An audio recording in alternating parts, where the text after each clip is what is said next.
Le yoga. Quoi qu'il en coûte. Du yoga. Quoi qu'il en coûte. Le yoga. Quoi qu'il en coûte. Du yoga. Elle a choisi le yoga. Quoi qu'il en coûte. Yoga. Si tous les gens le pratiquaient, je trouve qu'ils seraient mieux dans leur peau. Namasté à toutes et à tous. Le yoga, quoi qu'il en coûte, un podcast positif et bienveillant proposé par Yoff. C'est une expérience tout à fait passionnante que nous vous proposons de suivre maintenant. Des interviews de personnes pour qui le yoga est rentré dans leur vie, des méditations, de l'hypnose et des exercices de respiration. Le Viparita Karini est une posture de repos qui apporte détente et lucidité. De quoi aller mieux, des tips, des livres, des recettes véganes ou pas. Ce qui est important, c'est l'attitude intérieure. Le yoga, quoi qu'il en coûte, Quoi qu'il en coûte. c'est ici et maintenant. Bonne écoute. Le yoga, snobisme, curiosité. Bonjour à toutes et à tous pour ce second épisode avec Céline sur la création d'un lieu dédié au yoga, mais pas que. Bonjour Céline. Bonjour. Alors l'autre fois, tu nous as expliqué il y a quelques semaines comment on passe d'une idée de créer un lieu de retraite et d'échange, un lieu solidaire même, on pourra revenir là-dessus, à le débat. Donc une idée au premier coup de pioche. Et là, justement, on va voir du premier coup de pioche au choix de la décoration. Toute la partie vraiment dans le dur, béton, planche, clous, 6 sauteuses. T'en es où de ton projet, Céline ? Eh bien, écoute, ça avance bien. Ça avance même très bien. On a même quelques jours d'avance, ce qui est assez incroyable sur les chantiers. Du coup, on est ravis. On a terminé la rénovation du bâtiment qu'on avait, enfin de la maison. Donc ça y est, ça s'est fait. On a refait la toiture, on a refait l'isolation, les murs. On a même choisi les peintures, le carrelage. Quand tu dis « on », c'est qui ? Combien de personnes ? Alors, c'est un chantier où il y a une dizaine de personnes qui travaillent. On a plusieurs partenaires. Et du coup... Je te coupe. Ouais, Juste rappeler où est le lieu, donc les buis. Et pour les personnes qui n'auraient malheureusement pas écouté le premier épisode, ce qu'on peut que leur conseiller. Mais donc, c'est du côté de Poitiers, c'est ça ? Oui, les buis, c'est dans un petit village proche de Poitiers qui s'appelle Sèvres-en-Xaumont, à 10 minutes de Poitiers. D'accord, donc 10 personnes sur le chantier. On a une dizaine de personnes, qui travaillent avec nous, une dizaine de partenaires qui travaillent avec nous. Ça en fait du monde, ouais. Bah oui, ça en fait, parce qu'on a du coup la rénovation de la maison intérieure. On a aussi un prestataire qui travaille avec nous sur les tiny house qu'on va intégrer pour faire les couchages. On crée aussi un bassin extérieur, donc ça c'est une autre personne qui s'en occupe. Et du coup, il y a aussi tout ce qui est aménagement extérieur, notamment... créer les terrasses, créer des petits coins de rangement. Donc, on rajoute ça. On a travaillé avec des personnes qui travaillent sur la toiture. On a travaillé sur les fenêtres. Donc, ça fait beaucoup de monde. Et après, maintenant, c'est les peintures. Le bassin, c'est un bassin de... C'est comme une piscine. C'est un bassin de 4 mètres sur 9. Mais du coup, c'est un bassin naturel. C'est-à-dire qu'on ne va pas le traiter. C'est un système où c'est en fait la végétation qui traite l'eau. Mais c'est pour l'objectif, c'est de se baigner ou c'est juste... Ah bah oui, c'est de se baigner. Oui, on pourra se baigner. C'est pas un bassin décoratif, c'est une piscine. Non, on pourra se baigner, oui. D'accord, et avec le système des plantes qui filtrent les... Exactement. Il faut dire une piscine naturelle. Piscine naturelle, bassin naturel, exactement. D'accord, c'est sympa ça. 10 personnes, différents corps de métier. Comment on fait pour trouver... Alors, tu nous avais expliqué que ton papa était un petit peu un habitué des chantiers, mais je pense que là, c'est quand même un projet plus perso, donc ça ne va pas être le même type de fournisseur que de son ancienne carrière. Comment on trouve les personnes avec qui on travaille Eh bien ça, je t'avoue que c'est papa qui s'en est beaucoup occupé, parce que justement, il a fait marcher son réseau qu'il avait depuis des années. Il a trouvé une archi qu'on lui a conseillée et du coup qu'il a rencontrée, qui a accepté le projet. Et après, c'est l'archi qui, elle, a tout un réseau d'entrepreneurs qu'elle va aller questionner sur les prix, sur les délais. Et du coup, on choisit après les personnes qui nous semblent, nous, les plus adaptées. On a voulu que ce soit que des personnes de la région, forcément. Et après, on a regardé les prix, si ça rentrait dans nos prix et si justement les personnes elles étaient disponibles dans nos délais impartis. D'accord. Et Pareil, est-ce qu'il y a des déconvenus ou des bonnes surprises? Il y a eu des convenus, oui, des personnes qui nous semblaient très bien, mais qui pouvaient faire le projet dans 2 ans. Donc ça, on les a pas sélectionnés. Après, il y a des surprises de chantier, c'est-à-dire des personnes qui devaient venir et puis bon, ce jour-là ou 2 jours après, viennent plus. Il y a eu des questions de timing aussi, un petit peu de temps en temps. Il y a eu des questions sur comment, une fois qu'on a démonté toute la maison, qu'est-ce qu'on fait des anciens meubles, qu'est-ce qu'on fait des bouts de murs qu'on a enlevés, qu'on n'avait pas forcément anticipé sur le moment. Et après, comme dans tout chantier, il y a un moment où on s'est dit qu'on fait qu'une partie, et puis plus le chantier avance, plus on se dit ce serait quand même bien de refaire un petit peu l'extérieur, de refaire cette partie-là. Donc on en rajoute. Il y a eu ces petits déconvenus quand même. Et quand on en rajoute, il n'y a pas d'histoire de budget?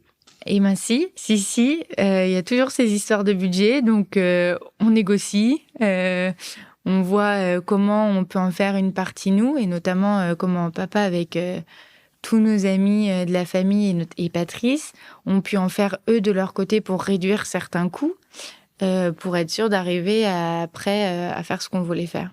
Ok. Petite question en parallèle, parce que tu es professeur de yoga, c'est comme ça qu'on s'est connus, et tous les sujets annexes dont l'environnement peut te parler. Est-ce qu'il y a une notion éco-responsable dans le lieu, ou je sais pas, dans la création de l'eau chaude ou la toiture en paille? Il n'y a pas de toiture en paille, on y a beaucoup pensé, notamment, c'est pour ça qu'on a fait un bassin naturel et pas une piscine. On va chauffer au poêle principalement. On a toutes ces considérations. On a essayé de maintenir l'environnement et de vraiment respecter tous les arbres qu'il y avait autour. Après, c'est ce qu'on fait. Là où on est engagé dans le projet, c'est notamment sur la partie, on va dire, locale. On n'a que des partenaires qui sont locaux, que ce soit dans les travaux, mais aussi au niveau de l'entretien extérieur de la maison. C'est aussi des personnes qui sont en insertion. Donc ça nous tenait à cœur d'avoir des personnes engagées avec nous là-dessus. Et après, là où aussi on s'engage, c'est sur la nourriture. L'idée, c'est qu'on a un grand potager dans le jardin, et que ce soit la source principale des repas qu'on va proposer lors des retraites, des séminaires. Et si nous, ça suffit pas, on a créé, et on est en train de créer, de développer des partenariats avec nos amis qui sont agriculteurs, producteurs, pour être sûr, de ramener aussi tout le monde autour de ce projet-là, et que chaque personne qu'on connaît, qui crée des choses et qui crée des choses à côté de nous, ait sa place dans le projet. Juste pour revenir sur un terme, tu dis que les gens étaient en insertion, c'est-à-dire que c'est des entreprises qui vont employer un profil un peu particulier. C'est des personnes qui sont en insertion, qui ont eu une histoire de vie qui les a amenés à se réinsérer dans le monde du travail. Et du coup, aujourd'hui, ce seront ces personnes-là qui vont travailler à la fois sur le jardin, sur les espaces extérieurs, mais aussi sur l'entretien de la maison. D'accord. Et ça me fait penser, par rapport au premier épisode où tu nous avais dit que, étonnamment, c'est comme ça que je m'en souviens, vous n'aviez pas pensé à qui allait gérer ou quoi. Qui allait gérer la maison au quotidien versus que vous vouliez pas forcément avoir cette tâche-là, du moins ton père. Comment vous avez pu résoudre ce point ? Pour l'instant, c'est moi qui vais le faire. C'est moi qui vais gérer toute la partie conciergerie, notamment le temps du lancement, voir comment ça se passe et savoir de quoi on a besoin, pour affiner vraiment le profil et la mission de cette personne-là. Et je vous en avais parlé lors du dernier épisode. Moi, j'aimerais beaucoup qu'on arrive à intégrer des personnes en insertion, et pourquoi pas imaginer une personne en insertion qui ferait ce travail de conciergerie, d'accueil et d'intendance. D'accord. Et alors, question, parce que là, on était un peu dans les travaux, mais je me projette. Parce que je sais que tu as beaucoup, comme tu l'as expliqué, tu es débutante, tu lances ta carrière de professeur de yoga, qui est plutôt à Paris, jusque-là. Comment tu vas faire l'aller-retour, ou c'est quoi la logique ? Ça, c'est une grande question d'orga pour moi.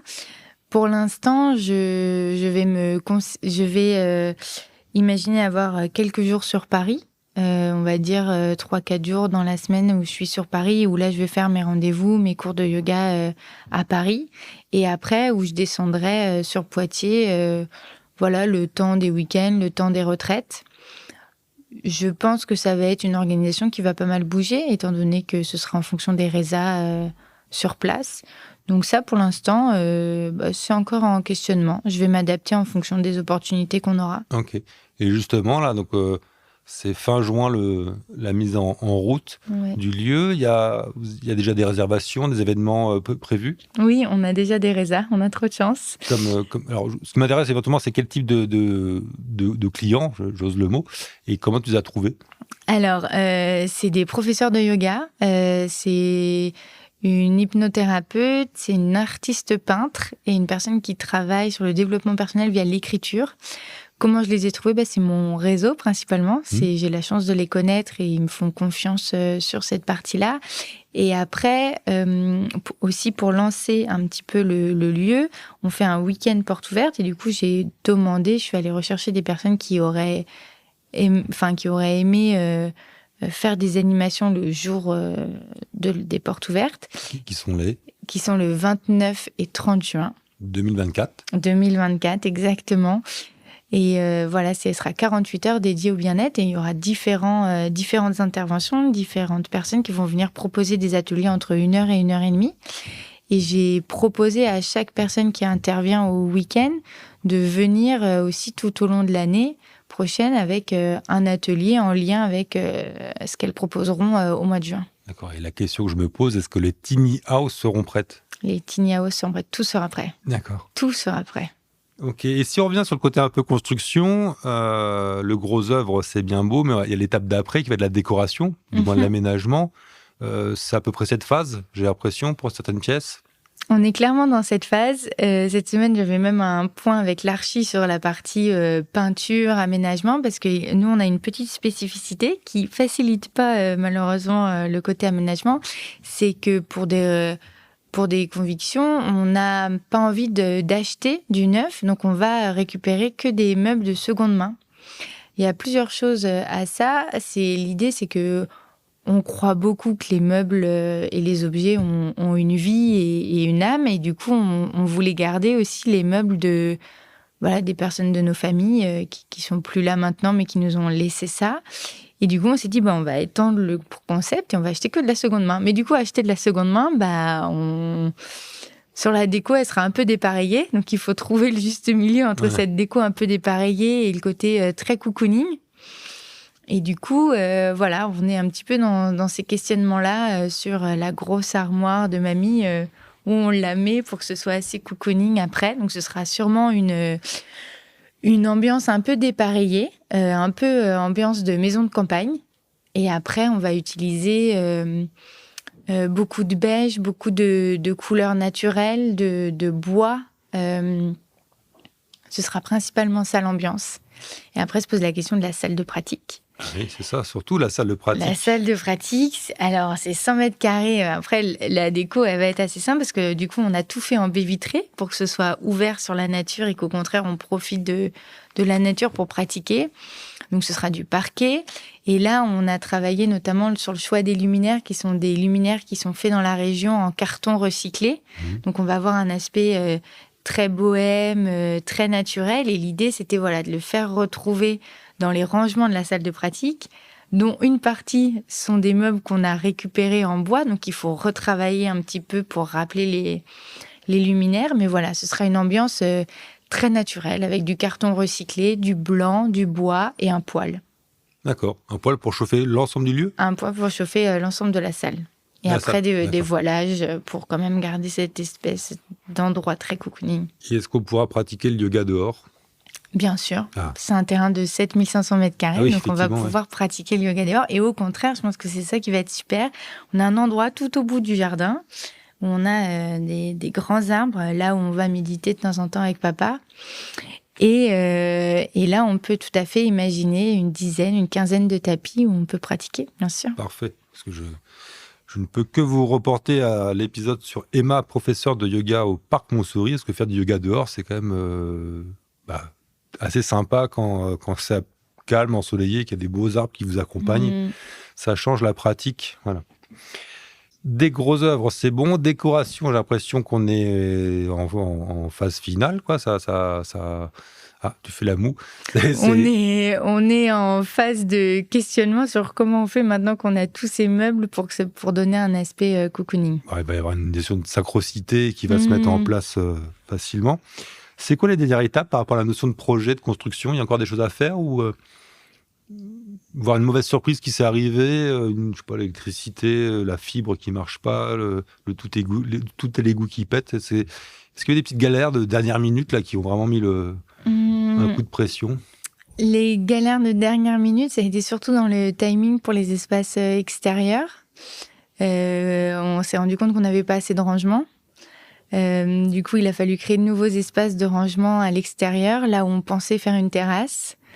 Du coup, ça a été une de nos petites galères.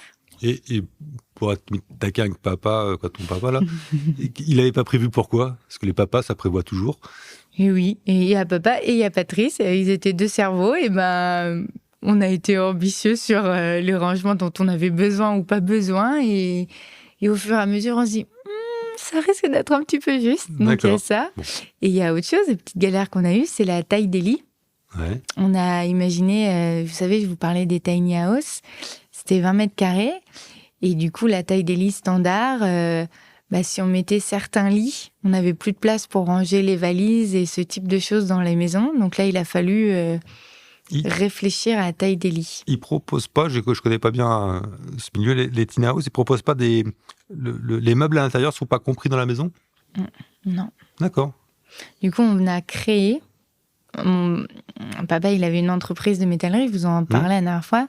Du coup, il a créé des lits et des structures de lits, et on a créé des choses sur mesure pour être sûr d'avoir de la bonne literie, un lit assez grand, mais aussi assez fin et surtout un peu surélevé pour pouvoir ranger les choses en dessous le lit pour que chacun soit bien dans sa tiny. Donc ça, c'était une petite galère. D'accord. Ouais, mais avec une solution à la papa. À la papa, à créer des lits. Bon, c'est parfait, c'est incroyable ça. Et dans les bonnes nouvelles, pour être positif, est-ce qu'il y a eu des choses, tu dis, tiens, ça va être compliqué, finalement, ça s'est fait tout seul, ou inversement, des choses qui n'étaient pas prévues, puis on s'est dit, tiens, faites ça, et avec une certaine facilité? Eh bien, la charpente, les murs de la salle de pratique, on les a montés 10 jours avant le planning, donc ça nous a beaucoup soulagés. Et c'était dû à quoi? L'entrepreneur, il a eu un peu plus de temps que prévu, plus vite, et du coup, il s'est mis sur notre projet plus vite que prévu. Donc D'accord. Ça, on était content. Parfait. Tu dirais que là, c'est quoi? C'est construit à 95%? Quoi, je ne me rends pas compte. 80%? 80%. D'accord. Il reste quoi à faire dans les 20? Tout l'extérieur. Et après, il nous reste à recevoir les tiny qu'on n'a pas encore reçus et à les mettre du coup sur le terrain. Elles arrivent toutes faites ou il faut les monter Elles arrivent toutes faites, ils les mettent sur place, ouais. Donc c'est une sorte de semi-remorque. D'accord. Qui arrive et qui dépose la maison. D'accord. Parce qu'il y a des... Tout ça sans casser les arbres. Ouais, parce que inversement, il y a aussi l'autre méthode. Là, on voit, c'est une série sur le câble où le gars, ils font leur maison en bois, puis après, il la démonte, puis il la remonte sur les lieux où il les livre. Non, là, il la livre comme ça. Moi, je ferai des petites vidéos sur Insta, vous verrez sur le compte. Oui, alors bien sûr, à chaque fois, on le précise, mais... Il y a l'Insta de Céline qui se ravit. Puis je crois que tu as même fait un Insta spécial lieu. Ah oui. Et même un site peut-être, non? Un site qui... Eh bien, il y a eu ça aussi dernièrement. Le site, on a validé la logo, la charte graphique. Et le site internet va sortir d'ici la fin du mois. Donc d'ici 3 semaines. Tu parles de logo, il y a eu un échange avec Patrice et ton papa, ou c'est toi qui dis ça c'est ma partie, c'est mon logo? Ah non, on décide tout ensemble, c'est pareil. Hein. Sur le lit, papa il les dessine, mais on les a validés ensemble. Non, on valide tous les 3 à chaque fois. On a comme un projet, on a des petites réunions d'équipe, on a un groupe WhatsApp où on se transmet tout ce qui se passe. Et le logo, on l'a travaillé. C'est marrant, comme quoi les buis créent déjà des connexions avec une personne avec qui moi j'étais au collège, comme j'ai grandi vers Poitiers, qui aujourd'hui travaille dans une agence de com. Et il y a eu une connexion qui s'est faite. Et aujourd'hui, lui, il m'a accompagnée sur cette partie création de logo. Et du coup, on a travaillé ensemble. Et après, je l'ai proposé à mon père et à Patrice. D'accord. C'est marrant. Moi, ce que je te propose, c'est de n'arrêter là. J'ai compris que finalement, le projet, il s'était concrétisé. Les travaux bien avancés. On est un peu dans la finition. Les tiny house vont arriver. De loin, on a déjà les premiers prestataires. Prochain épisode, tu vas nous parler du lancement. Et surtout, ce qui va m'intéresser, c'est comment on fait connaître un lieu comme ça. Céline, à bientôt. À bientôt, merci. Au revoir. Et voilà, le yoga quoi qu'il en coûte, c'est terminé. J'espère que cet épisode vous a plu. Vous pouvez nous laisser un commentaire ou un avis sur Apple Podcast ou Google Podcast. Ça nous fera plaisir. À très bientôt.